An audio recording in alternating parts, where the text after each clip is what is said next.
Isang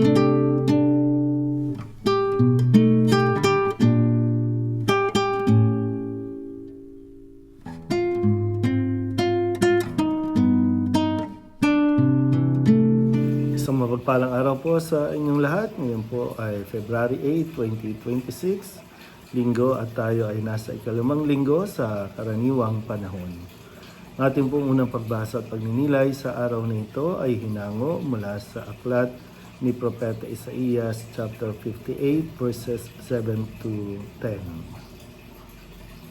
Ang mga nagugutom ay inyong pakanin. Patuloyin sa inyong tahanan ang walang tirahan. Yaong mga tao na halos hubad na ay inyong paramtan.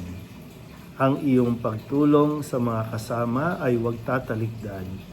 At kung magkagayon, matutulad kayo sa bukang liwayway. Hindi maglalaot, gagaling ang inyong sugat sa katawan. Ako'y laging sa inyo. Ililigtas kayo at iingatan kahit saang lugar. Sa araw na iyon, diringgin ng Panginoon ang dalangin ninyo. Pag kayo'y tumawag, ako'y tutugon agad. Kung titigilan ninyo ang pang-aalipin at pagsuway sa akin, at ang masamang salita ay iiwasan, kung ang nagugutom ay pakakanin ninyo at tutulungan, ang kadilimang bumabalot sa inyo ay magiging tila liwanag sa katanghalian. Ang salita ng Diyos.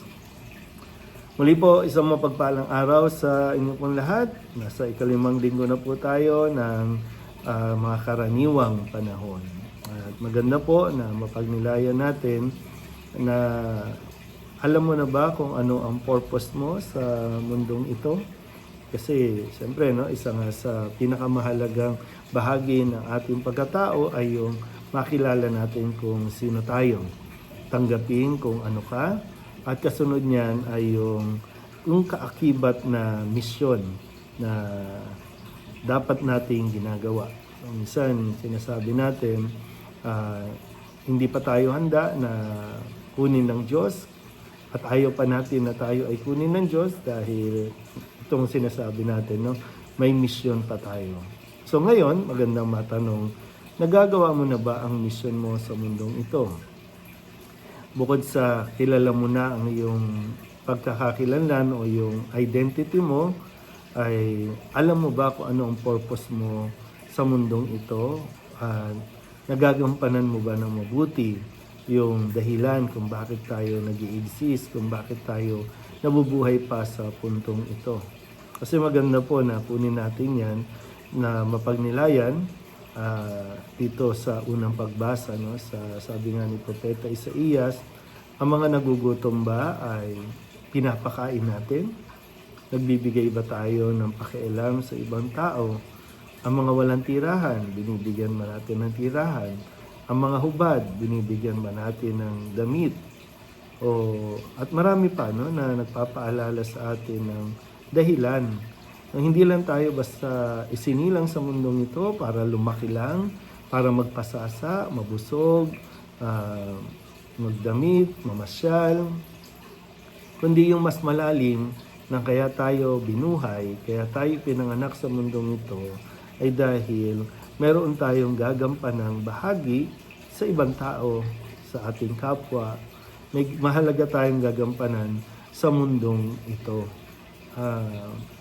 Kaya nga, diba, maganda po, no, nasa puntong ito dahil sa gulo ng nangyayari sa paligid, minsan nagrereklamo tayo, maraming nahirap, maraming naghihirap. Pero ano naman ang ginagawa natin? Ano bang nagiging bahagi natin?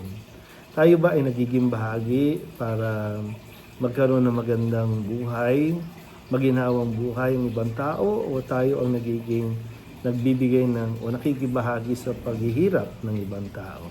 So alamin mo po, no? Alamin mo yung purpose mo sa mundong ito, at kapag nagawa mo na yan, siyempre, lakipan mo ng aksyon. At kapag nagawa mo rin yan, doon nagkakaroon ng yung feeling na fulfilled, yung sense of fulfillment.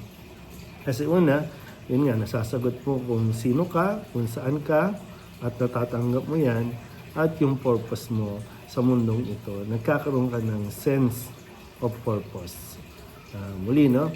Hindi lang ito para sa sarili natin, kundi para din sa ating kapwa at para sa mundong ito.